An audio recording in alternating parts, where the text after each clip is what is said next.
Hello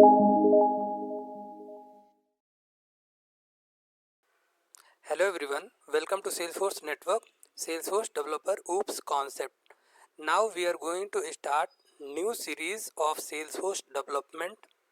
Topic what we are going to cover in this session, that is object oriented programming OOPS concept. Object oriented programming is a programming paradigm that uses objects and classes to structure software programs. It allows developers to create robust and reliable applications that are tailored to their business needs. Object oriented programming is based on the concept of objects, which can contain data in the form of fields and code in form of procedures. Utilizing object-oriented programming principles in software development facilitates the creation of a scalable and reusable code.